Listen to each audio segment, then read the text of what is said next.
Right, Nina, appreciate the update. Thank you, Nina Lawson. Well, meanwhile, Israel's Prime Minister was on the Syrian border warning his country's enemies to not test Israel's resolve.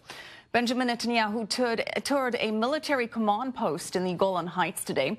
Now, this was a rare visit for the Prime Minister. Netanyahu wants to stop Iran from strengthening its foothold in Syria and southern Lebanon. I am impressed by the major work the IDF is doing to defend our borders and our state. We seek peace, but are prepared for any scenario, and I wouldn't suggest to anyone that they test us.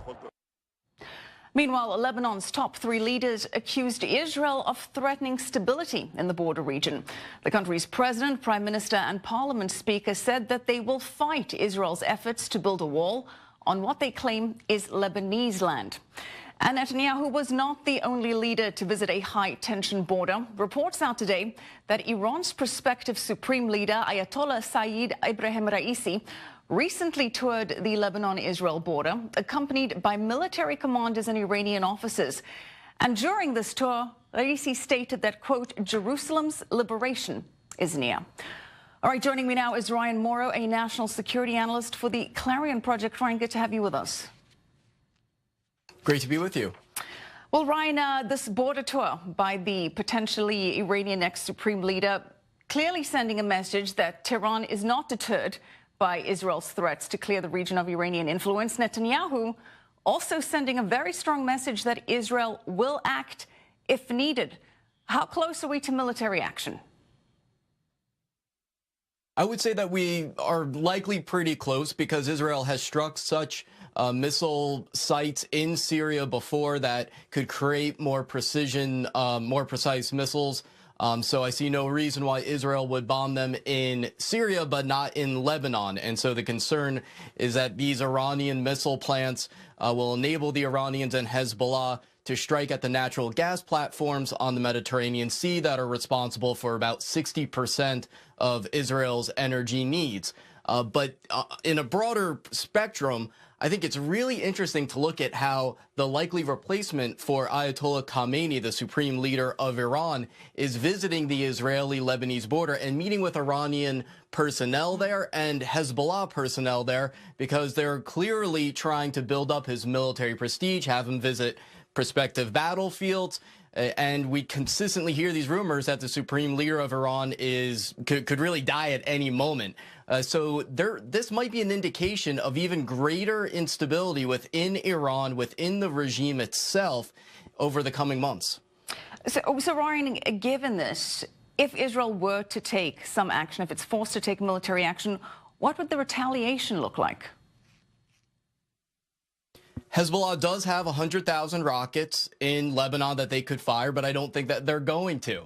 There was a backlash in 2006 when Hezbollah got Lebanon into that very destructive war with Israel. You would actually see it appearing in the public square and in the media, this backlash happening.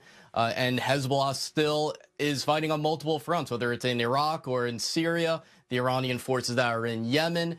So I don't think it's in the interest of Iran to pick that type of fight with Israel unless there is such instability inside Iran that the regime feels that picking a fight with Israel is the only way to survive and to have all of their ranks together so there isn't a division within the regime. And North Korea, when you looked at each step in the process of the top leader handing power over to the next one, each step involved a provocation against other powers. We know that Iran and North Korea share notes, and if the Iranian regime is learning from the North Koreans, that's what the North Koreans would tell them to do. Right. And Ryan, meanwhile, to add to these tensions, Iran's President Hassan Rouhani saying that negotiations on the country's missile program are out of the question, that the JCPOA, better known as the nuclear deal, is not negotiable and it can't be rewritten. And this is coming as the U.S. is trying to fix the deal. We even have France now saying that Iran's missile program should be the subject of further negotiations. What do you think happens here? Honestly, I don't care too much what the Iranian regime says until we place maximum sanctions on Iran. If we are going to try to fix the nuclear deal and get the best deal possible, then we should exert as much pressure on them as possible. That includes backing the Iranian opposition, threatening to sanction any company doing business with the Iranian regime, and then see what we can make of it. And the Iranian regime is not beyond flip-flopping and saying, okay, maybe we will curtail our ballistic missile program. But one thing about the Lebanon issue that really strikes out to me is the fact that the Christian president of Lebanon joined in the condemnations of Israel. I think that Iran wants to use the Christian minorities in the Middle East to its benefit, and there's a fight going on for the hearts and minds of the Christian world, with Iran and Russia on one end, and then on the other side, those who favor secular democracy. And I hope my fellow Christians wake up to it. Thanks for that analysis, Ryan Mauro, National Security.